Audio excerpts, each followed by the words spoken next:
El tema a revisar es glándulas tiroideas y sus generalidades. La glándula tiroidea es muy importante porque ahí se sintetizan las hormonas tiroideas que son imprescindibles para funciones vitales. Esto desde la infancia tiene suma importancia debido a la regulación del crecimiento y en el desarrollo normal del sistema nervioso central. Cuando tenemos carencia de esta síntesis de hormonas tiroideas, pues vamos a tener lesiones irreversibles y podemos llegar a tener un deterioro cognitivo muy importante y secuelas neurológicas.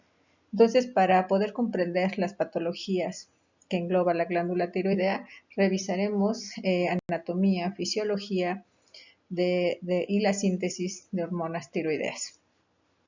La glándula tiroidea es impar y esta va a estar regulada por un eje conocido como hipotálamo hipófisis tiroideo, el cual se desarrolla en el primer trimestre del embarazo. Está situado en la cara anterior del cuello, presenta dos lóbulos situados a ambos lados de la parte superior de la tráquea, los cuales van a estar unidos por un istmo. Esta está recubierta por una cápsula fibrosa conectada con una fascia pretraqueal. Esta glándula está muy irrigada, presentando un flujo sanguíneo por gramo de tejido, siendo de los mayores del organismo después del globus carotidio y del riñón, derivado de las arterias tiroideas superiores, que son ramas de la carótida externa, e inferiores, que son procedentes de la subclavia. Y vamos a ver que tiene una extensa red capilar que envuelve a los folículos tiroideos formando un plexo perifolicular que también está compuesto por linfáticos abundantes. La tiroides es la primera glándula endocrina que aparece durante el desarrollo embrionario. En los seres humanos se identifica aproximadamente en los días 16 y 17 de gestación. Su origen es endodérmico y se forma del apéndice de la cuarta y quinta bolsa faríngea. Después, la tiroides migra caudalmente a través del conducto tirogloso, alcanzando hacia los días 40 su localización anatómica definitiva en la cara anterior del cuello, a nivel del cartílago cricoides. En el trayecto pueden observarse algunas localizaciones ectópicas de la tiroides y que pueden ser muy pequeñas y de función insuficiente. Esto es importante tenerlo en cuenta porque vamos a observar alteraciones del desarrollo embrionario de la tiroides que van a constituir la primera causa de hipotiroidismo congénito, siendo la más frecuente el tiroides ectópico en posición sublingual, que esta corresponde a un aproximadamente 50% de los casos de hipotiroidismo primario congénito permanente. También puede haber otros trastornos de la embriogénesis que cursa con agenesia tiroidea, que es la causa del hipotiroidismo primario congénito. La glándula tiroidea está situada en la región anterior del cuello, de aproximadamente C5 a T1. Esta tiene un peso de aproximadamente 15 a 25 gramos, constituida por los lóbulos derecho e izquierdo unidos por un istmo. Esta tiene relaciones anatómicas con los nervios laringeos recurrentes que son muy importantes en la clínica. Tienen una trayectoria por detrás de la glándula y también está constituida por por dos pares de glándulas paratiroideas que están en la porción superior y media de los lóbulos tiroideos. La tiroides también va a envolver la tráquea y los márgenes posteriores de sus lóbulos van a estar en relación con el esófago. Esto es muy importante tenerlo en cuenta porque en enfermedades malignas pueden llegar a comprimir por el agrandamiento de estas lesiones. Eh, También, dado que la cápsula tiroidea posterior está unida a la fascia pretraqueal, la glándula generalmente asciende y desciende con la deglución, lo que nos va a facilitar su inspección y palpación. El extremo caudal del conducto tirogloso forma el lóbulo piramidal, que puede hacerse palpable en estados o enfermedades que nos provoquen inflamación difusa de la tiroides. El crecimiento hacia arriba de la glándula tiroidea está limitado por la fijación del músculo esternoioideo del cartílago tiroides. Sin embargo, no hay impedimento para que el crecimiento en dirección hacia abajo y sobre todo posterior se lleve a cabo debido al agrandamiento de la glándula tiroidea. También puede haber una extensión a nivel retroesternal. La vascularidad de la glándula tiroidea está dada principalmente por las dos arterias tiroideas superiores, que son ramas de la carótida externa, Cada una de ellas proporciona 3 ramas que son la interna, externa y posterior. Las 2 arterias tiroideas inferiores también, que son ramas de la subclavia, cada una de ellas también proporciona 3 ramas, que son la inferior, posterior y profunda. Podemos llegar a encontrar una arteria que es media o tiroidea de Neubauer, que nace del aorta o del tronco brachiocefálico. También vamos a ver que esta está conformada por venas y estas van a formar alrededor de la glándula tiroidea un plexo que se conoce como plexo tiroideo. Las venas que parten de este plexo se dividen en 3 grupos, que son venas tiroideas superiores, que corresponden a las arterias del mismo nombre y van a desembocar en la yugular interna. Tenemos las venas tiroideas inferiores, que nacen del borde inferior de la tiroides y van a las yugulares internas y al tronco brachiocefálico izquierdo.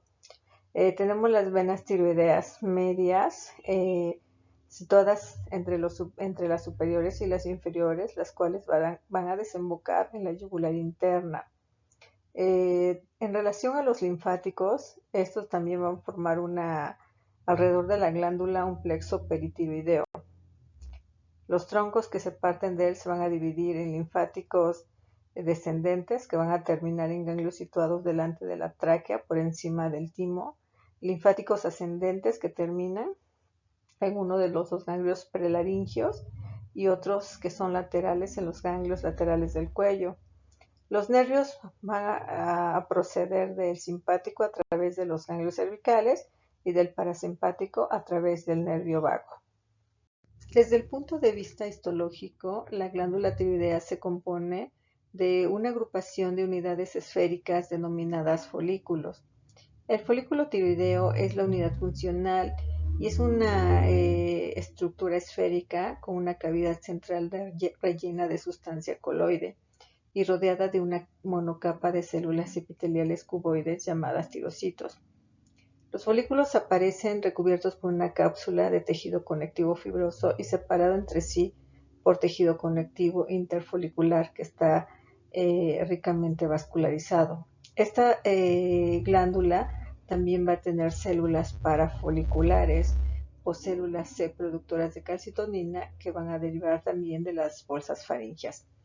Los tirocitos van a presentar una cara apical que va a estar en contacto con el coloide y una cara basal que está orientado hacia el exterior del folículo.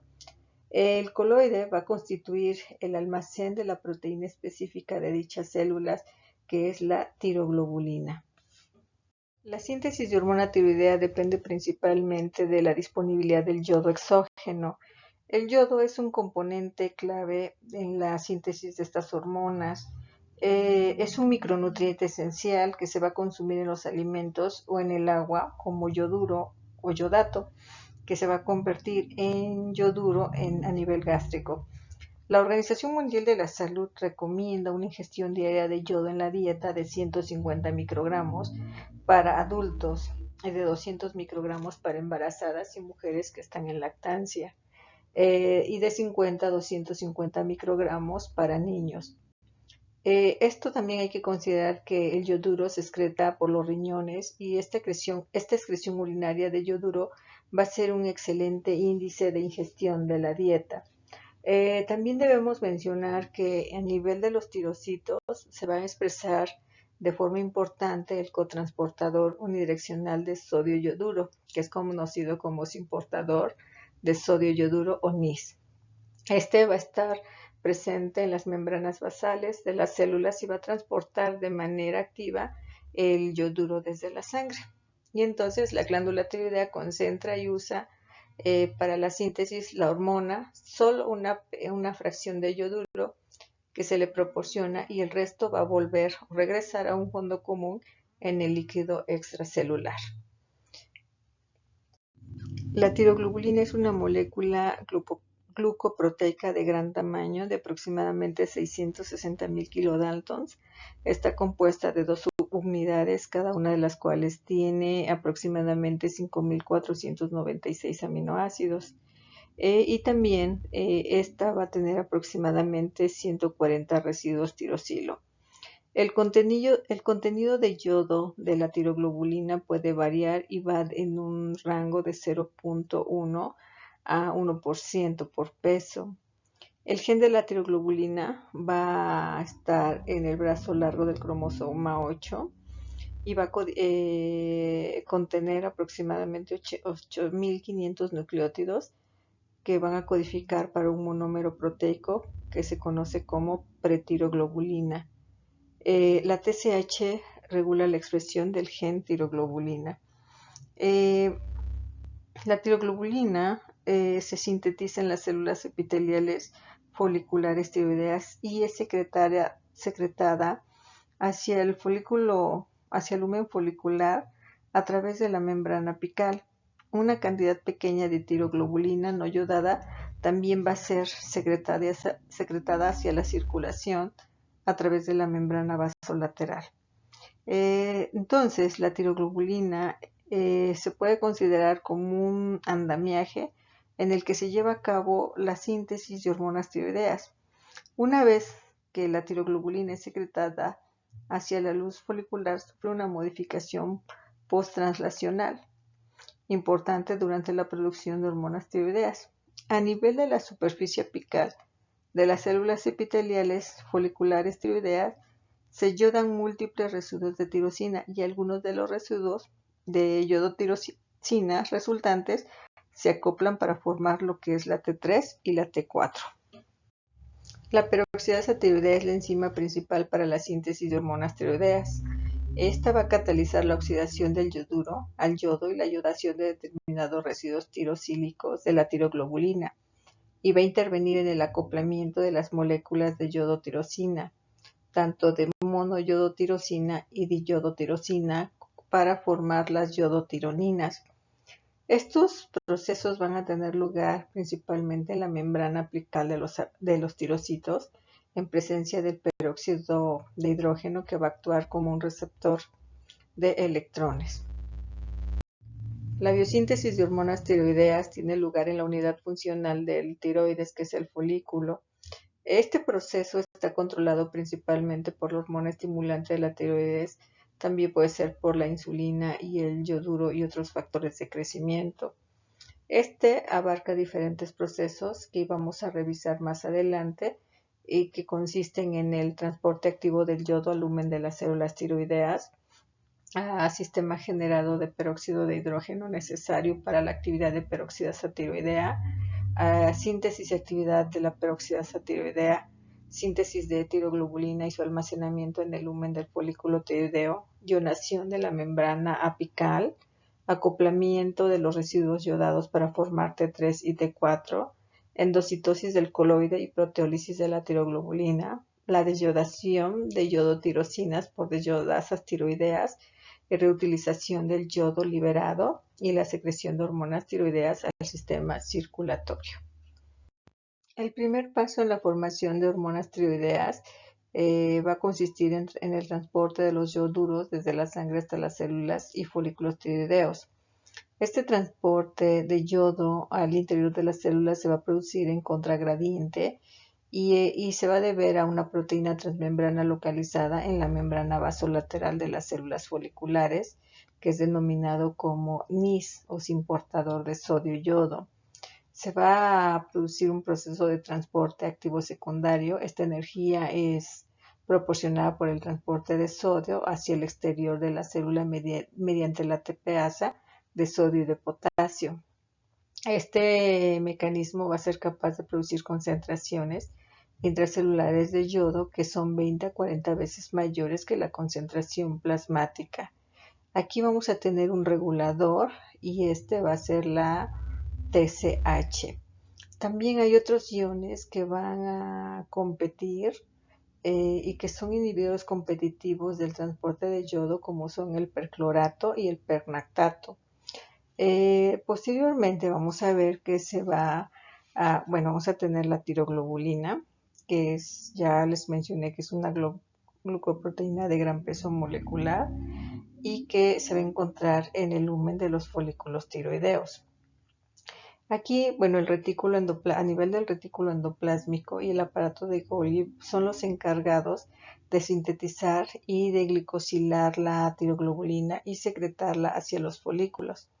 Estas moléculas de tiroglobulina glicosilada se van a empaquetar y vesículas exocitóxicas que van a salir del aparato de Golgi al citoplasma celular. Estas se van a fundir a través de la membrana apical en el borde del lumen folicular, liberando su contenido al mismo. Aquí vamos a ver que los niveles de tiroglobulina, tanto su síntesis como su exocitosis al lumen, están bajo el control también de la TSH. Posteriormente viene la organificación de la tiroglobulina y la formación de hormonas tiroideas. Cada molécula de tiroglobulina contiene más o menos entre 110 y 120 residuos de aminoácidos de tirosina, los cuales van a ser el sustrato principal que se combina con el yodo en un proceso denominado organificación de la tiroglobulina para dar lugar a las hormonas tiroideas. Y entonces pues vamos a ver que las hormonas tiroideas se van a formar dentro de la molécula de tiroglobulina. Para que estos iones yoduros se puedan unir a la tirosina, tienen que pasar a una forma oxidada de yodo. Este proceso de oxidación va a tener lugar gracias a la peroxidasa tiroidea y su peróxido de hidrógeno acompañante que va a ser necesario para que se lleve a cabo esta reacción. Esta enzima se va a encontrar en la membrana apical de la célula tiroidea, proporcionando así el yodo oxidado justo en el lugar donde la molécula de tiroglobulina abandona el aparato de Golgi. Esta peroxidasa tiroidea va a catalizar la yodación de aproximadamente el 10% de los residuos de tirosina de tiroglobulina. El primer producto es la monoyodotirosina en relación a la síntesis hormonal. Este se va a unir con un nuevo yodo en la posición 5 para formar lo que es la diyodotirosina. Estas moléculas de DIT y MIT, que son monoyodotirosina y diyodotirosina, se van a unir entre sí mediante un proceso denominado reacción de acoplamiento. El principal producto hormonal de la reacción de acoplamiento va a ser la molécula de tiroxina, que resulta de la unión de dos moléculas de diyodotirosina y que aún forma parte de la molécula de tiroglobulina.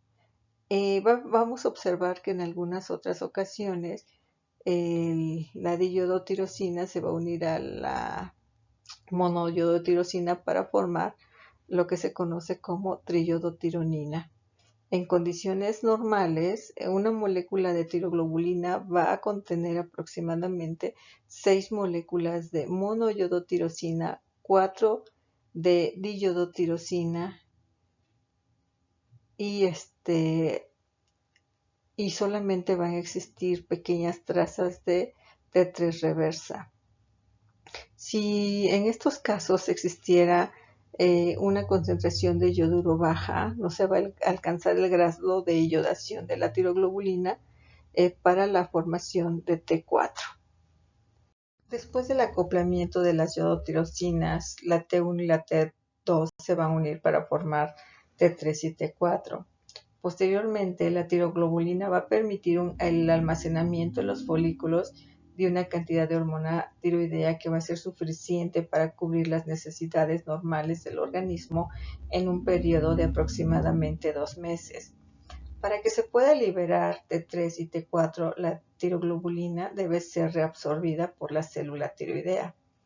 Entonces, aquí la tiroglobulina va a entrar al citoplasma mediante un proceso que se llama macropinocitosis, pero principalmente micropinocitosis.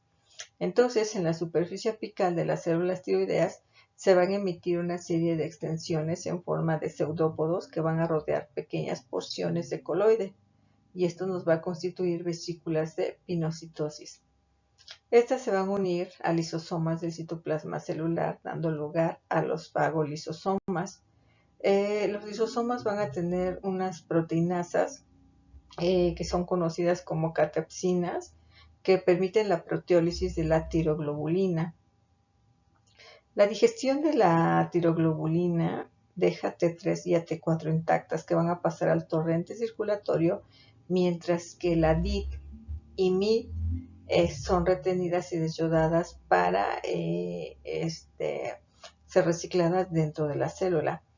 La deyodación de la monoyodotirosina y diyodotirosina van a tener lugar por una enzima denominada yodotirosina desyodasa o deshalogenasa. Es la enzima que va a desyodar las yodotirosinas, tanto a monoyodotirosina como diyodotirosina, es diferente a las enzimas que van a desyodar las yodotironinas, que son T4 y T3. La mayoría de este yodo va a ser liberado, o que es liberado va a ser reutilizado por la glándula para formar nuevas hormonas tiroideas. No toda la T4 liberada por hidrólisis sale a la sangre. Parte de esta se va a convertir a T3 gracias a la acción de la hormona, de una yodotironina de yodasa que va a tener estimulada por la TSH. Entonces, en condiciones normales podemos decir que alrededor del 93% de la hormona tiroidea liberada por el tiroides va a corresponder a T4 y solamente un pequeño porcentaje, que es aproximadamente el 7%, es de T3. La estructura básica de las hormonas tiroideas consiste en dos anillos derivados del aminoácido tirosina. El anillo interno conserva los grupos amino y carboxilo, y el anillo externo se une al interno mediante un enlace tipo éter. El transporte de las hormonas tiroideas, estas van a estar unidas a proteínas en sangre como son la globulina fijadora de tiroxina, a la transirretina, o también conocida como prealbumina fijadora de tiroxina, y a la albúmina. La concentración de T4 y T3 libres es lo que va a determinar la actividad biológica de estas hormonas, y está controlada de manera muy precisa por, sobre todo, la hormona estimulante de la tiroides. La vida media de estas proteínas es de aproximadamente la transferrina de 2 días, de la globulina fijadora de tiroxina de aproximadamente 5 días y la albúmina de 13. Estas van a estar unidas en este porcentaje a las hormonas tiroideas en un 70%, la transferrina o prealbúmina de unión a tiroxina en un 10%, la albúmina en un 15% a T4 y 25% a T3, teniendo una forma libre de 0.04% en relación a T4 y 0.4% en relación a T3. La globulina de unión a tiroxina es una glucoproteína derivada del hígado de la familia Serpin de serina antiproteasas, que va a estar compuesta por una cadena polipeptídica de aproximadamente 54 kilodaltons. Está fija por 4 cadenas de carbohidratos que normalmente contienen 10 residuos de ácido siálico.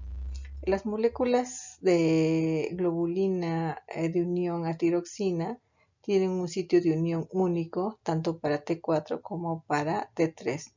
La concentración sérica de globulina de unión a tiroxina es de aproximadamente de 15 a 30 microgramos por mililitro, y su afinidad de unión es alta por la T4 y la T3, que les va a permitir transportar aproximadamente el 70% de las hormonas tiroideas circulantes. El metabolismo de las hormonas tiroideas se lleva por distintas vías: desyodación, sulfatación, conjugación con ácido glucurónico, descarboxilación y desaminación. Vamos a mencionar la más importante y a describirla de forma breve.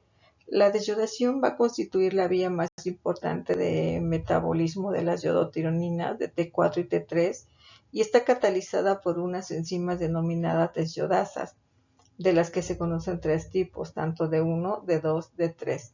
Estas desyodasas pertenecen al grupo de selenoproteínas porque van a tener un aminoácido selenocisteína que va a estar en el presente activo de todas estas enzimas, y es donde estas desyodasas presentan similitud.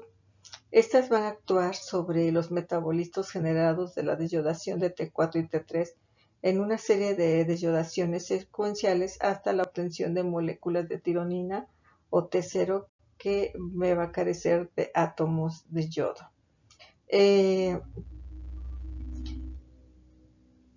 Otra vía de metabolismo son la descarboxilación y la desaminación, aunque este es en un menor porcentaje. De acuerdo a la literatura, se menciona en un porcentaje de 5%. En relación a la sulfatación y conjugación del ácido glucurónico, el T4 y una pequeña fracción de T3 se van a conjugar con el ácido glucurónico mediante una enzima que es la uridin difosfato glucoronil transferasa.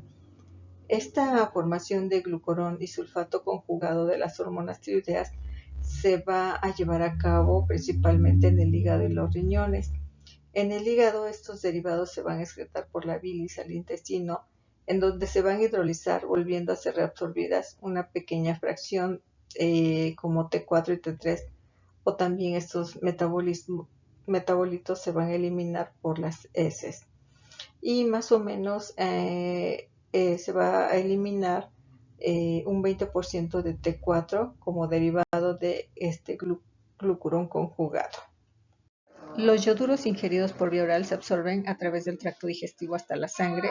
La mayoría se va a excretar por vía renal.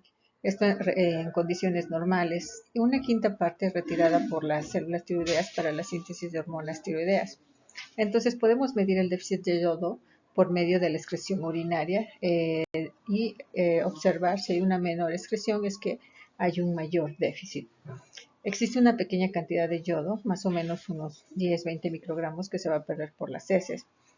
Cuando la ingesta de yodo es inferior a los requerimientos, va a aumentar la proporción que es captada y utilizada en la tiroides frente a la que se elimina por la orina.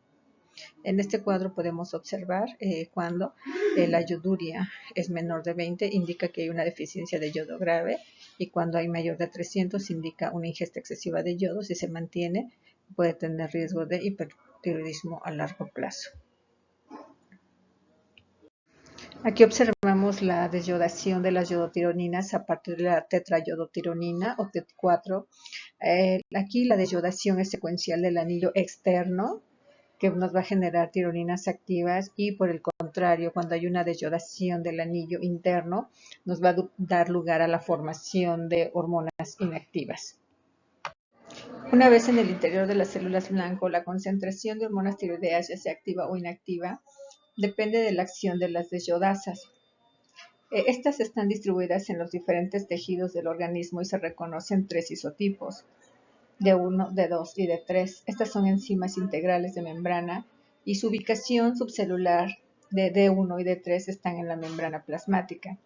D2 en el retículo endoplásmico, que va a permitir regular la disponibilidad intracelular de metabolitos yodados que son activos o inactivos. Las yodotironinas son producidas a partir de T4 por remoción secuencial y estéreo específico de los átomos de yodo.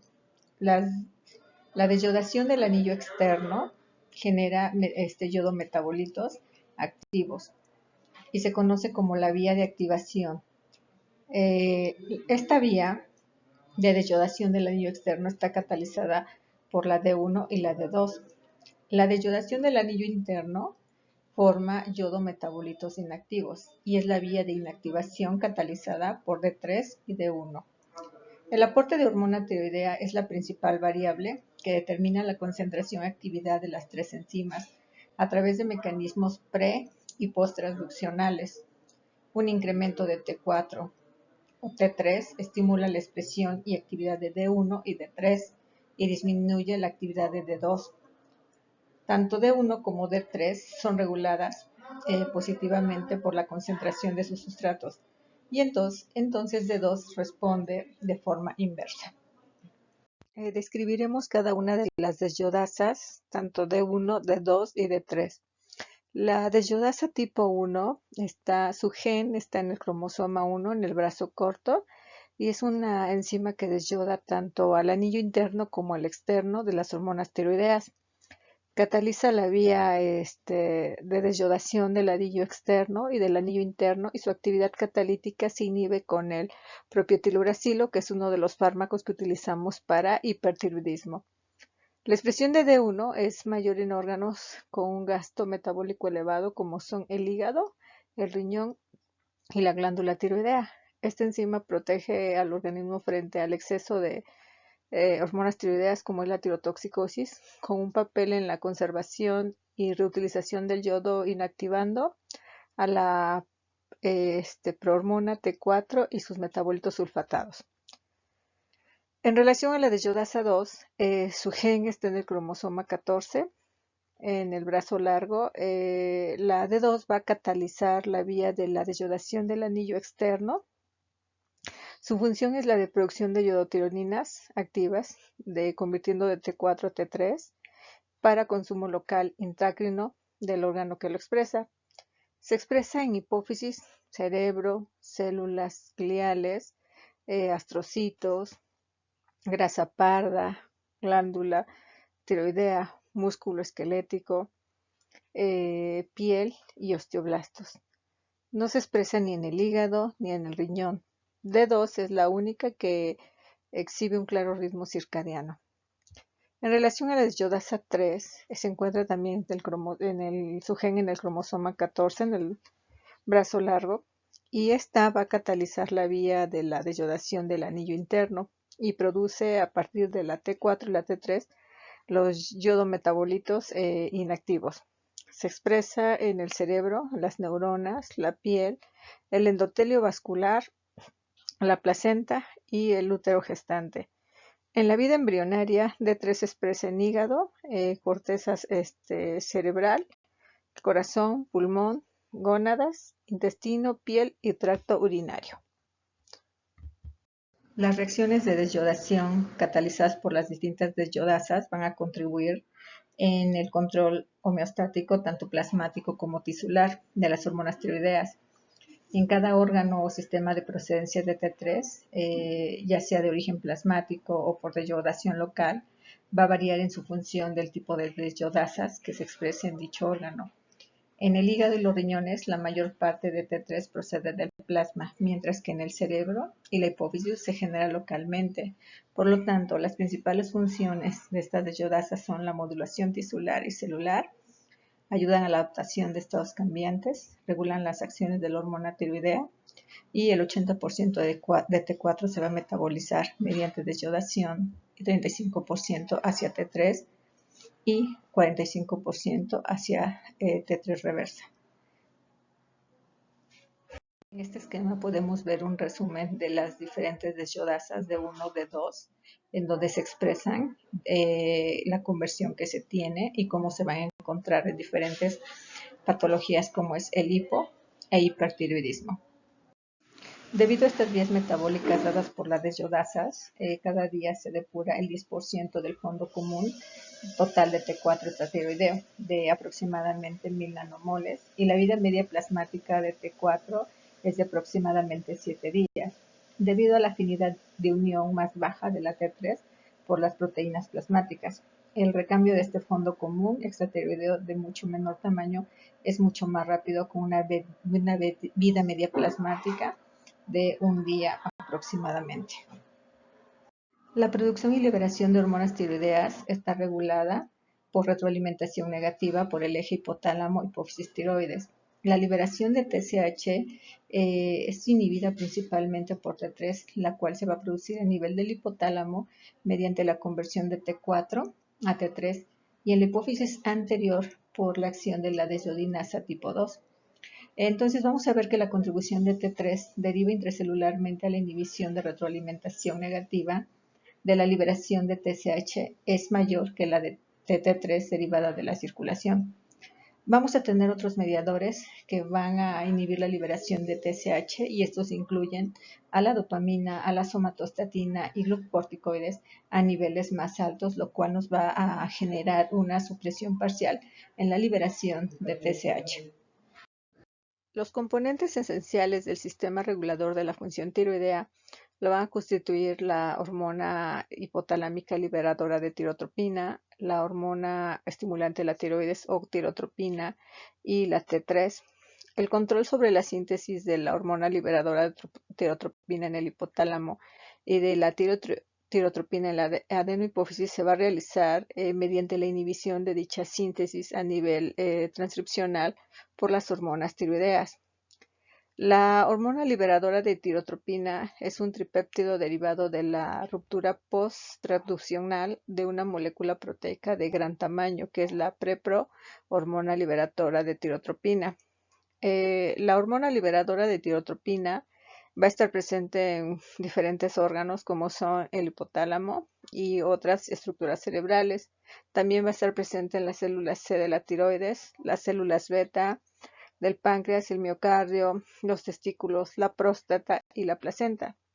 Sin embargo, van a ser las neuronas del núcleo paraventricular hipotalámico las células que sinteticen mayor cantidad de hormona liberadora de tirotropina.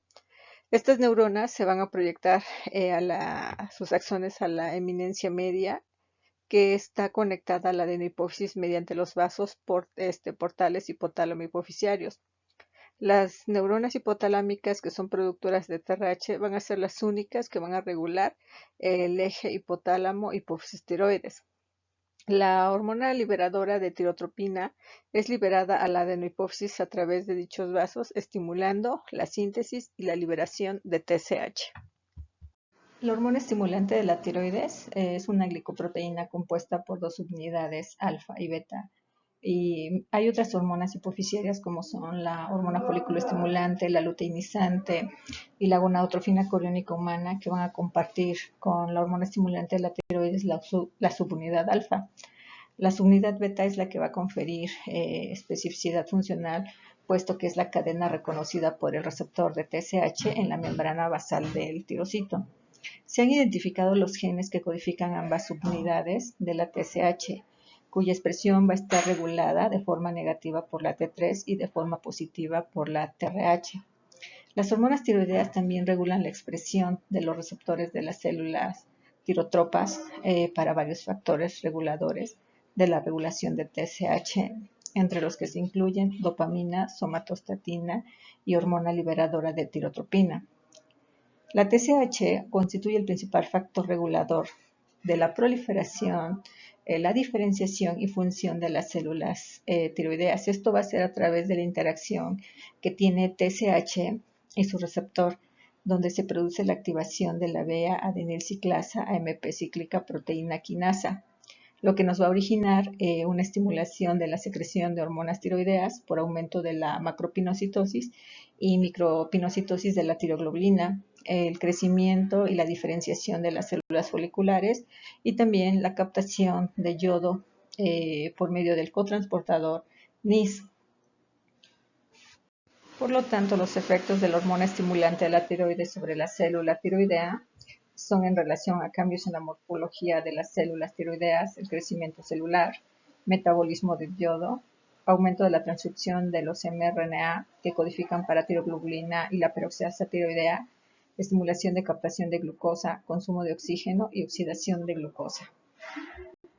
La hormona estimulante de la tiroides sérica va a estar presente y puede ser detectada en la sangre mediante inmunoensayos y por lo tanto, las concentraciones reportadas son de 0.5 a 4 microunidades por litro y de 0.5 a 2 microgramos por litro. Las concentraciones séricas de TSH van a estar aumentadas en pacientes que llegan a tener hipotiroidismo primario y van a estar disminuidos en la tirotoxicosis, sea endógena o ya sea por la ingestión oral excesiva de hormonas tiroideas.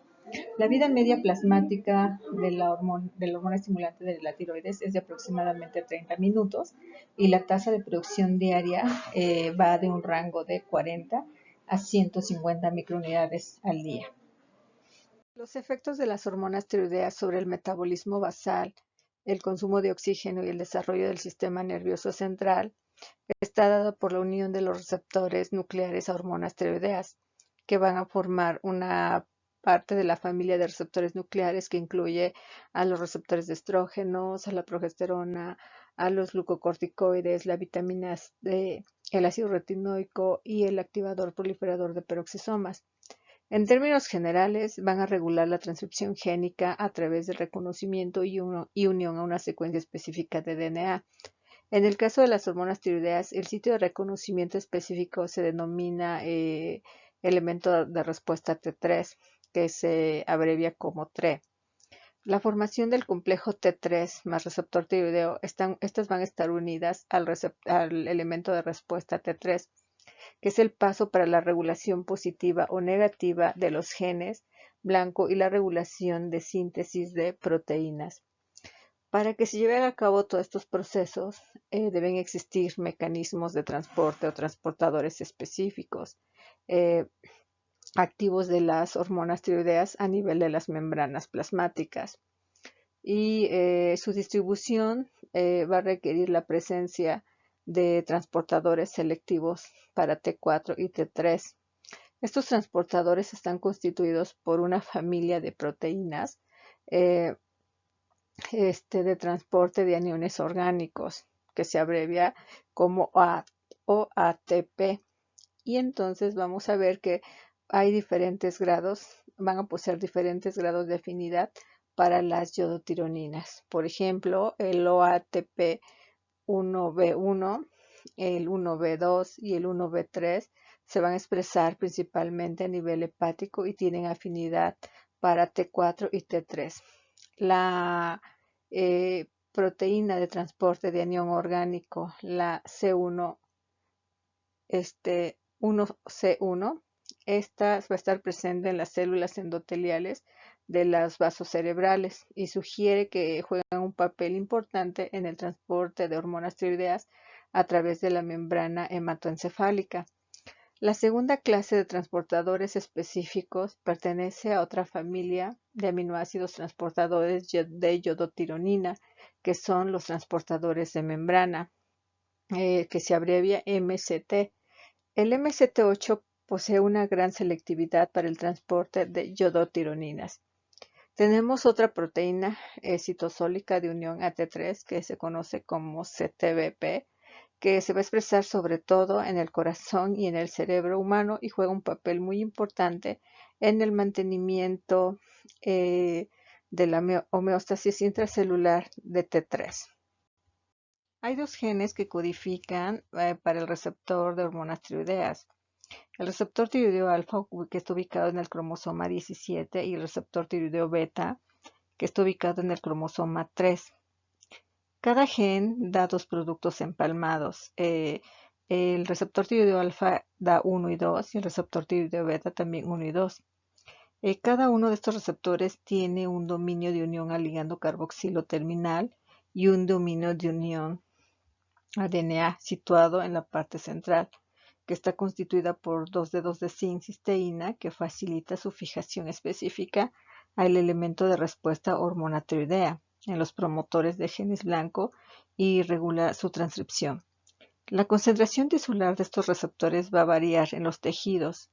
Por ejemplo, en el cerebro contiene de manera predominante el receptor tiroideos alfa. A nivel hepático son receptor tiroideos beta y en el músculo cardíaco puede llegar a presentar las dos. También voy a mencionarles de forma general la estructura de este receptor. Este va a estar constituido por un dominio terminal, un dominio de unión de DNA y un dominio, una región denominada de bisagra y dominio de unión, que es la que se va a unir al ligando. Cada dominio va a tener diferentes funciones y van a reflejar la función asociada a ellos. Por ejemplo, en el dominio aminoterminal, esta es la región menos conservada entre las distintas isoformas de receptores tiroideos. Su función se ha asociado a la activación transcripcional y a la interacción con el factor general de transcripción. Este dominio participa en la modulación de la represión ligando independientemente a través de una vía de regulación positiva de la respuesta del receptor. También se ha mostrado que bloquea el reclutamiento de distintos componentes del complejo correpresor, así como su participación en la conformación de dominio de unión y el repertorio del elemento de respuesta del receptor tiroideo. En relación al dominio de unión al DNA, este está situado en la porción central del receptor tiroideo y como les mencioné, este va a estar constituido por dos dedos de zinc, que va a estar formado por 4 cisteínas, eh, que va a estar coordinados por un zinc. La integridad de cada dedo es crítica, ya que la supresión de uno de ellos o la sustitución de sus residuos de cisteína va a unir la unión al receptor del DNA y a la actividad transcripcional de los receptores tiroideos. Tenemos el dominio de unión al ligando. Este es complejo, ya que es un sitio donde se unen las hormonas tiroideas y participa en la dimerización de otros receptores nucleares que presenta funciones de transactivación dependientes del ligando. Este va a contener 4 superficies, las cuales son estructuras distintas pero funcionalmente relacionados. La región de bisagra está ubicada entre el dominio de unión del DNA y el dominio de unión al ligando y va a contener una secuencia de aminoácidos asociados con la localización nuclear. Los receptores tiroideos son traslocados al núcleo poco después de su síntesis y se localizan unidos al DNA, incluso en ausencia de la hormona. En este caso, la región bisagra es indispensable para este traslado mediado por T3. La región bisagra también interactúa con proteínas correpresoras que pueden interactuar con los receptores tiroideos no ligados. En esta diapositiva mostramos el sitio de acción de la triiodotironina en los miocitos cardíacos. Aquí observamos a la triiodotironina que va a entrar a la célula mediante un mecanismo de transporte específico que ya mencionamos y se va a unir a receptores de triiodotironina nucleares. Este complejo a continuación se une al elemento respuesta a hormonas tiroideas de genes blanco y esto nos va a permitir que haya una regulación de la transcripción de estos genes. En esta diapositiva observamos a la familia de polipéptidos, el transportador de aniones orgánicos o también conocidas como OATP. Estos son transportadores transmembranales de iodotironinas que van a pertenecer a esta familia. Aquí observamos las principales características moleculares y funcionales en el humano, en donde cuál es el gen codificante, la expresión tisular, los ligandos, la función, el fenotipo clínico, la regulación y algunos polimorfismos descritos. Aquí se resumen la familia de los transportadores de monocarboxilato, que son conocidos como MC4, y también vemos las principales características moleculares y funcionales que en el humano. ¿Cuáles son los efectos fisiológicos de las hormonas tiroideas? Estos van a tener un efecto genómico y un efecto no genómico, los cuales son esenciales para el crecimiento del tejido, la maduración del cerebro, producción del calor y consumo de oxígeno. Y también vamos a ver que hay acciones que son muy específicas sobre el corazón, el hígado, los riñones, el músculo esquelético y la piel. También, bueno, en relación a los efectos o acciones de la T3 que no son genómicas, mencionan la reducción de la actividad de la 5-desyodasa tipo 2 hipoficiaria y el transporte aumentado de glucosa y aminoácidos que puede inducirse en algunos tejidos. Vamos a ver de forma rápida cuáles son los principales efectos de las hormonas tiroideas. A nivel del desarrollo fetal, esto es muy importante porque tiene que ver con el crecimiento del feto. Si yo tengo una alteración en la secreción de hormona tiroidea, voy a tener un deterioro en el desarrollo del cerebro y la maduración del esqueleto es notorio si no se diagnostica al momento del nacimiento el hipotiroidismo congénito. De ahí es que se realiza a todos los pacientes su tamiz neonatal para detectar entre estas el hipotiroidismo y otras enfermedades. Por lo tanto, si no se trata, pues nos va a dar una enfermedad que se conoce como cretinismo, que veremos más adelante. ¿Cuáles son los efectos sobre el consumo de oxígeno, la producción de calor y la formación de radicales libres? Las hormonas tiroideas me van a aumentar el consumo de oxígeno y la producción de calor mediante la estimulación de la sodio-potasio ATPasa en todos los tejidos. Sin embargo, vamos a ver que en el cerebro, el vaso y los testículos esto no sucede. También va a contribuir al índice metabólico basal aumentado y el incremento de la sensibilidad al calor en el caso de que se llegue a presentar hipertiroidismo y va a suceder lo contrario en el caso de hipotiroidismo. A nivel cardiovascular, la T3 me va a estimular la transcripción de calcio ATPasa a nivel retículo endoplásmico, lo que aumenta el índice de relajación diastólica miocárdica. A nivel simpático, las hormonas tiroideas me va a aumentar el número de receptores beta-adrenérgicos en el corazón y en el músculo esquelético, en el tejido adiposo y los linfocitos. Y también me va a amplificar la acción de las catecolaminas en un sitio por receptor. Entonces, vamos a ver, esta es la explicación de por qué en los pacientes que tienen hipertiroidismo, que ya tienen manifestaciones clínicas de tirotoxicosis, van a reflejar mayor sensibilidad a las catecolaminas. Y entonces es por este motivo por el cual utilizamos en pacientes con hipertiroidismo los bloqueadores beta-adrenérgicos, con la finalidad de controlar estas manifestaciones simpático-miméticas debidos a un exceso de hormona. En relación a los efectos pulmonares, las hormonas tiroideas nos ayudan a mantener la respuesta ventilatoria a la hipoxia y la hipercapnia en el centro respiratorio del tallo encefálico.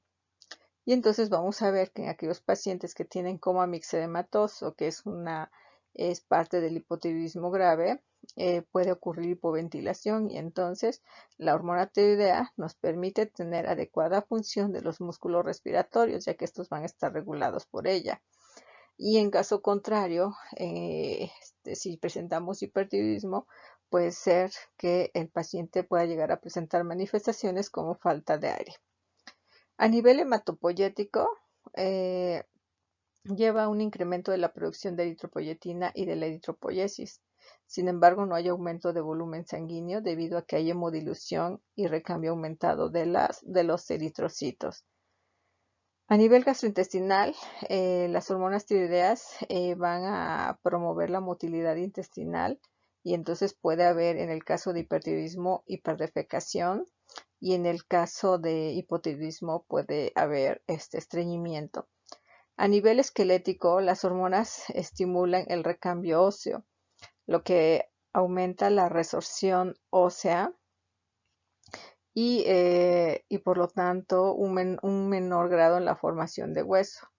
Entonces hay que tener mucho cuidado cuando, por ejemplo, se dan tratamientos con hormona tiroidea para bajar de peso en una etapa muy joven o se otorga tratamiento en pacientes que realmente no está diagnosticado el hipotiroidismo.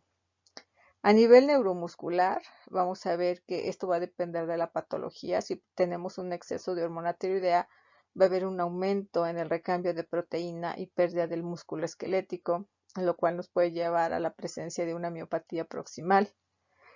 También hay un aumento de la rapidez de contracción y relajaciones musculares, en el cual en los pacientes que tengan un exceso de hormona tiroidea vamos a observar hiperreflexia y si tenemos un déficit de hormona tiroidea, pues vamos a tener disminución de los reflejos osteotendinosos. También en los pacientes con hipertiroidismo vamos a observar un temblor fino. Sobre todo como parte de las manifestaciones de la tirotoxicosis. A nivel del metabolismo de los lípidos y carbohidratos, en el caso de que haya hipertiroidismo, me va a aumentar la gluconeogénesis y la glucogenólisis hepática, así como la absorción intestinal de glucosa. Por lo tanto, si yo tengo un paciente que tiene diabetes, puede haber una disminución de la sensibilidad a la insulina que va a estar mediada precisamente por la hormona tiroidea y puedo llegar a, en este caso, a presentar una elevación o un descontrol de la glicemia capilar. También las hormonas tiroideas van a actuar en la síntesis de colesterol y vamos a observar que en aquellos, por ejemplo, en los hipotiroideos vamos a encontrar niveles de colesterol y de LDL elevadas. A nivel de los efectos endocrinos, estas van a alterar la producción, capacidad de respuesta y depuración de diversas hormonas.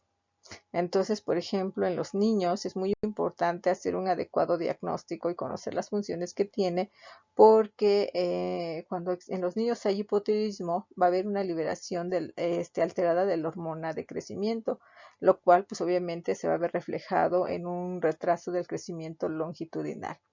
Y entonces esto puede causar un retraso de la pubertad debido a la alteración de la hormona liberadora de gonadotrofina que va a estar alterada. Sin embargo, en el hipotiroidismo primario también puede causar pubertad precoz, quizá por un efecto de concentraciones muy altas de TSH sobre los receptores de gonadotrofina. Vamos a ver que en los adultos el hipotiroidismo va a ocasionar hiperprolactinemia, sobre todo en las mujeres. Ya vimos que, vamos a ver que el hipotiroidismo afecta principalmente a mujeres. Entonces, si tienen hipotiroidismo, también puede llegar a presentar aumento de la prolactina. Vamos a ver otras manifestaciones que se presentan como son la menorragia, ¿sí? Y la novulación, que van a ser comunes en mujeres hipotiroideas. Por lo tanto, dentro de los estudios de esterilidad, bueno, tenemos que solicitar pruebas de función tiroidea. La capacidad de respuesta del eje hipotálamo hipófisis suprarrenal al estrés también está minorada en los pacientes hipotiroideos. Por eso en aquellos pacientes que tengan insuficiencia suprarrenal, pues hay que investigar que no haya hipotiroidismo, o en el hipotiroidismo, si tenemos una infección, una situación por estrés, pues tenemos que valorar en caso de estrés que no haya alteraciones a nivel de este eje y o tengamos la necesidad de aplicarle hidrocortisona en caso necesario. También vamos a observar que va a haber una disminución en la tasa de depuración de cortisol, que de alguna forma esto nos va a ayudar a compensar el estado hipotiroideo. También vamos a ver que en caso de tener este hipertiroidismo va a haber una aromatización acelerada de andrógenos hacia estrógenos, y esto aumenta la concentración de globulina transportadora de hormonas sexuales, que van a contribuir a la ginecomastia y a la concentración alta de testosterona que se va a observar en algunos varones. Por lo tanto, bueno, estos son en resumen los principales efectos fisiológicos de las hormonas tiroideas, que vamos a ver que van a estar comprometidas cuando se llegue a presentar tanto hipo como hipertiroidismo. Analizaremos brevemente los cambios que van a existir en el feto y la tiroides y en el embarazo. La síntesis de tiroglobulina es el primer signo de función tiroidea y aparece hacia la 8ª semana de gestación. A la 10ª semana de gestación, la tiroides es capaz de atrapar yodo y comenzar la iodación de las tirosinas. Aquí es muy importante mencionar que antes de que el feto desarrolle su propia función tiroidea, que ya va a ser independiente, el desarrollo neural que va a depender de las hormonas tiroideas maternas. Entonces vamos a observar que en la 11ª semana de gestación el sistema portohipoficiario ya como tal está desarrollado y ya vamos a tener TSH y TRH medibles. Entonces también vamos a ver que en casi el mismo tiempo va a empezar ya a atrapar yodo y vamos a tener ya la secreción de hormonas tiroideas en la mitad de la gestación, esto aproximadamente de las 18 a 20 semanas de gestación. La TSH va a aumentar su concentración con rapidez a las 24 a 28 semanas y la T4 alcanza un máximo a las 35-40 semanas. La concentración de T3 permanece baja durante la gestación. Los cambios que vamos a observar de la función tiroidea durante el embarazo también es importante considerarlos, porque también es motivo de consulta de medicina interna por hipertiroidismo y la paciente clínicamente no tiene manifestaciones. Entonces vamos a ver cuáles son los cambios que suceden durante la gestación. Vamos a observar aquí que hay un aumento de la depuración urinaria de yoduro, sobre todo en áreas si tenemos áreas que tengan una ingestión baja de yodo en la dieta, pueden llegar a ocasionar un bocio materno, o cuando esto es grave nos puede llegar a condicionar hipotiroidismo. Durante el embarazo va a haber un aumento de la globulina transportadora, esto debido a un aumento de la glucosilación hepática y que va a estar inducida por los estrógenos, lo que va a prolongar una tasa de depuración metabólica. Entonces vamos a tener concentraciones de T4 y elevadas y de menor grado de T3, que esto va a estar dado también por un aumento de la gonadotrofina coriónica humana, que tiene una actividad agonista débil del receptor de TSH, y esto va a contribuir al agrandamiento tiroideo mínimo. Aquí es muy importante mencionar que la hormona gonadotrofina coriónica humana va a alcanzar un máximo alrededor de la 12ª semana, lo que da lugar a la concentración de T4 libre, y que la podemos encontrar alta o incluso modestamente alta. Esto de forma transitoria, y también podemos llegar a tener una supresión transitoria de TSH. Por lo tanto, pues debemos de considerar la parte clínica. Sin embargo, también podemos observar que cuando tenemos niveles pero altos de hormona gonadotrofónica coriónica humana, sobre todo en aquellas mujeres que tengan un embarazo molar o tengan un cariocarcinoma, pueden llegar a provocar un hipertiroidismo manifiesto.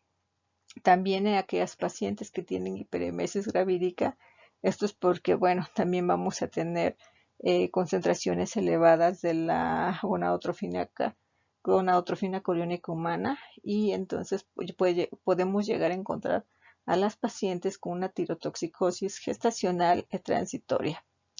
Y esto es muy importante mencionarlo porque en la consulta pues nos mandan pacientes con ligera elevación de hormonas tiroideas, supresión de TSH, y esto puede estar condicionado por la elevación de estas hormonas.